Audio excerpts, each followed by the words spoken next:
जो आपको इस पेपर में 5 नंबर का टॉपिक आना है, पिछले साल भी आया था, अब वो शुरू करते हैं। बिना पेन लगाए निकालना पेपर में, ठीक है। तो हेडिंग डाल लो आप, करें भाई स्टार्ट। इसको ना वो नहीं लेना कॉलेज के पेपर की तरह कि बड़े बच्चे हमें कॉल करते हैं, सर हमारा अगस्त में ग्रामीण बैंक का पेपर है, तो सिलेबस कितने महीने में होगा। मैंने कहा 3 महीने में। अब वो पहली बार सुना उसने कि फॉर्म निकले, हमें 8 साल हो गए पढ़ाते हुए, है ना।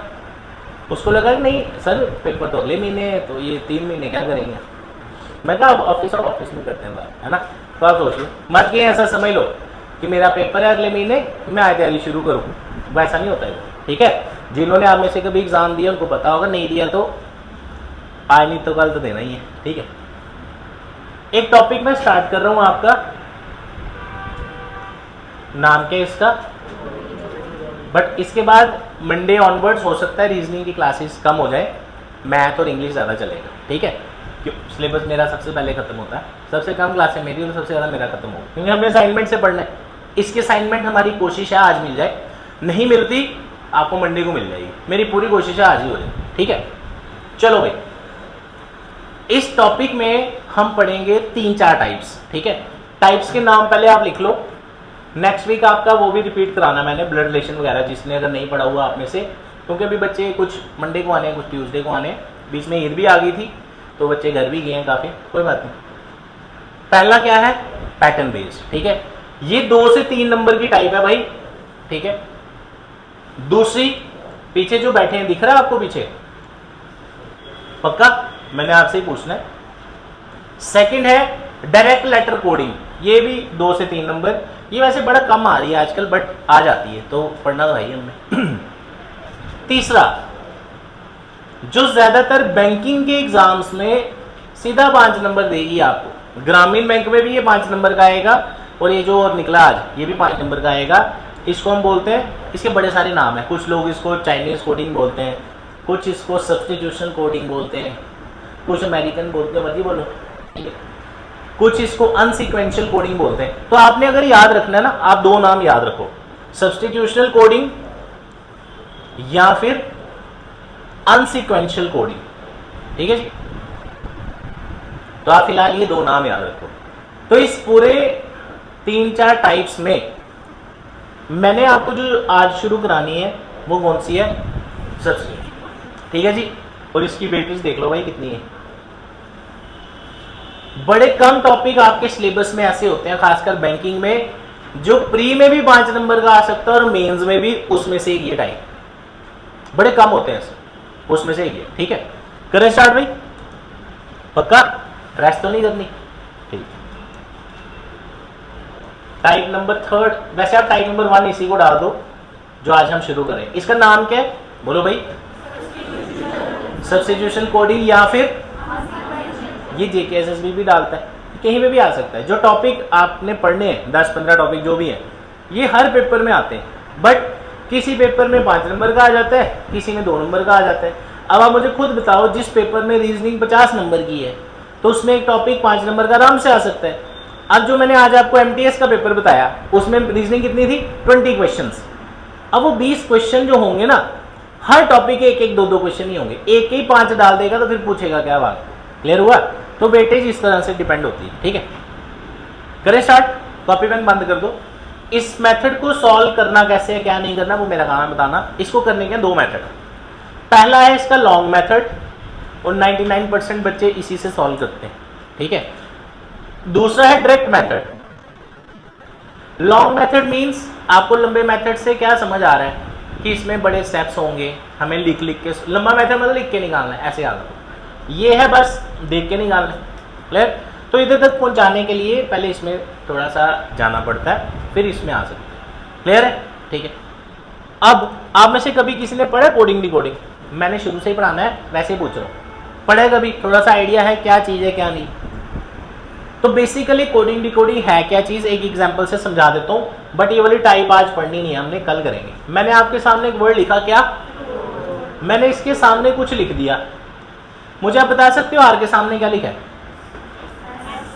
कैसे आया।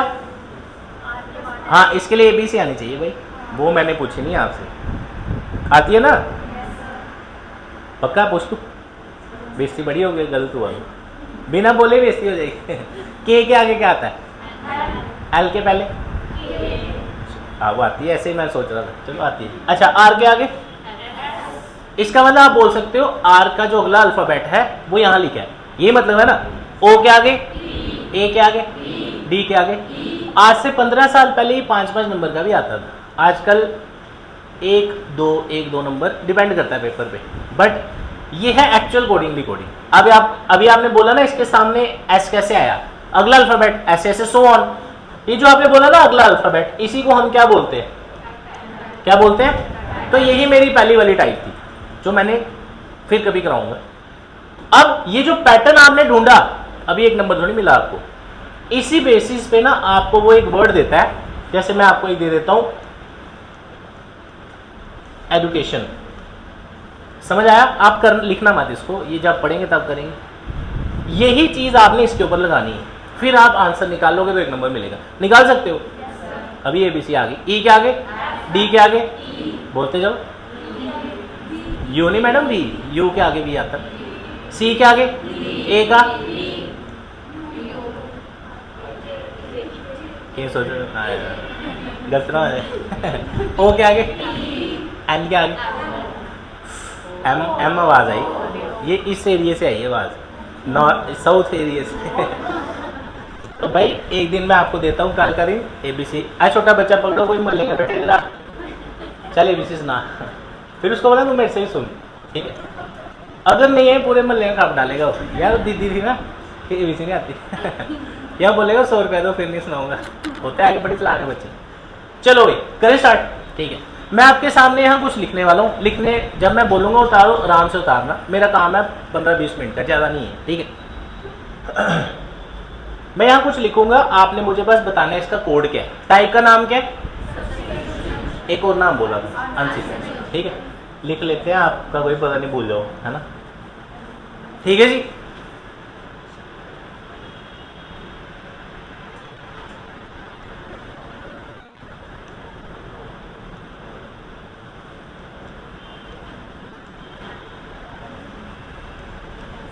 चलो भाई, मैंने यहाँ लेफ्ट साइड कुछ वर्ड्स लिखे हैं, ठीक है? और इनके कोड मैं ना इस साइड लिख रहा हूं।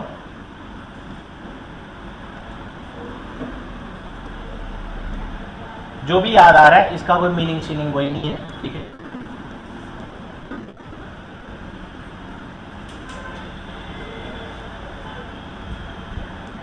लो जी, ठीक है? आपके सामने मैंने कुछ वर्ड्स लिखे हैं, थोड़ा सा आपको इसका हिंट दे देता हूं मैंने किया क्या है, ठीक है? इनको हम बोलते हैं स्टेटमेंट्स, कि मैंने कितनी स्टेटमेंट दी हैं, एक ऊपर एक नीचे, कितनी होगी? पेपर में 5 आती हैं, 4 भी आती हैं, ठीक है? इसमें कितने वर्ड्स दिए? तो आप समझ लो लेफ्ट साइड मैंने आपको वर्ड्स दिए और राइट साइड मैंने इनके क्या दिए हैं आपको? कोड। क्लियर है? ठीक। आपने मुझे बताना है, एक एक स्टेटमेंट से शुरू करते हैं, ठीक है? मुझे आपने पहली स्टेटमेंट के कोड्स बताने हैं। क्या बताने? हर वर्ड के कोड बताने, ठीक है? मैं शुरू कराता हूं। ये वाली जो स्टेटमेंट है इसमें कितने वर्ड है? पहली वाली में इसके कोड सामने ही होंगे, इसके नीचे वाली में भी 3, इसके भी कहां होंगे? सामने। समझ आया? ठीक है। अब मुझे एक चीज बताओ, आई का कोड क्या होगा आपके हिसाब से? जल्दी जल्दी। पेंसिल, बोलो बोलो। हैट का, कॉपी का, मार्कर, नीचे कॉपी का, पेन का, डेस्क का। ऐसा कुछ नहीं है भाई, ये किसने सिखाया आपको? मैंने तो ऐसे ही पूछा, बताओ सच में गलत बता दिया। इन्होंने सोचा हर पेपर में नेगेटिव मार्किंग उड़ गई है, ऐसा नहीं है भाई। वो 10th पास पेपर है भाई जिसकी उड़ गई है मैथ रीजनिंग। ऐसा कुछ नहीं है जो आपने बोला है गलती है आपकी, सारा गलत बोला है। और गलती भी, हाँ गलत भी कितना मतलब कॉन्फिडेंस से बोलते हैं, हाँ सही है आपको बड़ा आता है। ऐसे होता है। अच्छा ऐसा कुछ नहीं है, तो जो पेपर में गलती लगनी है पहले ही हटा दी हमने, ठीक। अब इसको किया कैसे जाता है वो देखो, ठीक है? लंबा लंबा मैथड हम ही बोलते हैं इसको, है ये भी शॉर्टकट है, बट इसमें कुछ ड्रॉबैक्स हैं कि पेपर में ऐसे क्यों नहीं कर रहा, तो पहले कर लेते हैं, बाद में इसकी कमियां निकालते हैं, ठीक है? पहला मेथड बोलता है, पूरा ध्यान से समझना इसको क्योंकि मैंने एक ही क्वेश्चन कराना है, बाकी आपने खुद करना है, ठीक है? तभी सीखोगे। सारे मैं ही कराऊंगा तो फिर आप क्या करोगे, ठीक है। मेरे पास कितनी स्टेटमेंट्स है? पहला मेथड बोलता है सबसे पहले आपका काम होना चाहिए दोनों स्टेटमेंट्स में कोई कॉमन एलिमेंट ढूंढना, ठीक है। मुझे बताओ इन दोनों स्टेटमेंट में कुछ आपको कोई कॉमन वर्ड दिख रहा है? सभी सभी पक्का, कल छुट्टी है, राय तो पढ़ो आराम से, ठीक है। क्या कॉमन आ रहा है? इसका मतलब लेफ्ट साइड वर्ड्स में कुछ कॉमन आया। मैक्सिमम बच्चे इसी तरह करते हैं, हमने ऐसे नहीं करना, हमने थोड़ा और डायरेक्ट करना है। तो ये मेथड बोलता है कि राइट साइड में भी इसका कुछ कॉमन होगा, ठीक है कुछ उस साइड कॉमन। क्या आ रहा है? टैब। तो इसका मतलब क्या हुआ, कॉपी का जो कोड है वो क्या आया जी, समझ आया कि नहीं? पक्का, चलो आगे। अब एक दो चीजें और आपने टॉपिक में ऐड करो, कंसेप्ट में ऐड करो। जो ये स्टेटमेंट होती है, कोई भी स्टेटमेंट होगी ना, इसका कोड इसके सामने ही होगा, पहले तो ये याद रखें, ठीक है। फिलहाल इससे काम चलाते हैं। अब मुझे बताओ, मुझे कोड किसका चाहिए? क्या ट्राई कर सकते हो निकालने का? पहला काम क्या होगा, मैं क्या ढूंढूंगा? कॉमन। मुझे बताओ क्या आई नीचे कॉमन आ रहा है? तो अब अगर कॉमन आ जाए तो कैसे करना है वो सिखा दिया आपको, कॉपी वाला, ठीक है। क्या आई कॉमन आ रहा है? नहीं, आपने याद रखना है इसका कोड इसके सामने ही होगा। जब कॉमन नहीं आए, इसका कोड का होगा इसके सामने। लेकिन सामने चले, अब मैं आगे इधर आई का कोड इधर ही कहीं पे है, ठीक है। लेकिन यहां आप बोल सकते हो क्या क्या हो सकता है, पेंसिल भी हो सकता है, और एक और चीज, मैं कौन सा कोड ढूंढ रहा हूं? क्या इधर कॉमन आ रहा है? इसका कोड का होगा सामने भी ऐसा वर्ड होगा जो उधर भी कॉमन ना हो। तो पहली और दूसरी स्टेटमेंट में कौन से, पहली स्टेटमेंट के वर्ड है जो नीचे कॉमन नहीं आ रहे, वो कितने हैं? कौन कौन सा? सभी सभी, पेंसिल और, तो अब आप क्या आंसर दोगे? आई का कोड क्या होगा? या तो पेंसिल या फिर पेंसिल एंड मार्कर नहीं बोल रहे, पेंसिल या फिर और मार्कर, आइदर पेंसिल और। समझ आया? जब कॉमन आना तब क्या करना है वो तो मुझे पता लग गया, कॉमन है तो उधर ही कॉमन होगा, नहीं है वो ज्यादा क्वेश्चन आने हैं मुझे, ठीक है। डन। अब पहली स्टेटमेंट में से दो वर्ड उड़ा दिया आपने, आई भी और कॉपी, बचा कौन पीछे? मुझे एक चीज बताओ, हैव कॉमन आ रहा है, इसका कोड का होगा, और सामने भी ऐसा वर्ड जो उधर भी कॉमन नहीं हो, फिर से वही दो बचे, कौन कौन सा? पेंसिल और मार्कर। तो हैव का कोड भी क्या होगा? इधर पेंसिल और। पॉइंट समझ आया? अब नीचे वाली स्टेटमेंट के खुद आंसर बताओ मुझे क्या आएंगे। पेन का कोड क्या होगा? इधर बाद में जाना है, पहले कॉमन ढूंढना है। पेन ऊपर आ रहा है कहीं? नहीं, तो इसका कोड सामने ही होगा, मतलब कोड तक तो पहुंच ही गई।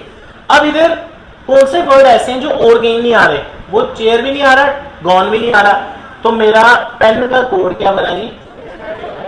चेयर या फिर ऐसे ही डेस्क का कोड क्या होगा? पहले कॉमन भाई, कॉमन। अभी दो है ना, बड़ा मजा आ रहा करने का, 5 स्टेटमेंट आई फिर पता चलेगा कैसे करना, ठीक है। डेस्क और कहीं कॉमन आ रहा है? नहीं, इसका कोड होगा सामने। अब इधर कौन सा वर्ड इसका कोड हो सकता है जो ऊपर भी नहीं हो? वो दो ही है, चेयर फिर चेयर और, तो मेरा आंसर क्या होगा? इधर चेयर और। समझ आया? ये है लंबा मैथड, क्लियर है? अगर कॉमन आए कैसे करना पता लग गया, जब नहीं आए तो कैसे करना पता लग गया। एक क्वेश्चन और आता है पेपर में इसका, फिर उसके बाद एक कंसेप्ट खत्म, लंबा मेथड। मुझे आपने क्वेश्चन का आंसर देना है, किसका? बोलो जी, क्या पूछा मैंने आपसे? वर्ड डॉलर, ये चीज सीखने वाली। देखो जरा क्वेश्चन को और मुझे आंसर बताओ इसका क्या होगा। शाबाश। और ये भी पता लग गया, फर्स्ट टाइम ही पढ़ रहे हो सर, वो क्वेश्चन से निकाल लेते हैं, कुछ नहीं रुकते। कोई बता सकता है? मैंने आपसे क्वेश्चन पूछा डॉलर का में कोड क्या होगा?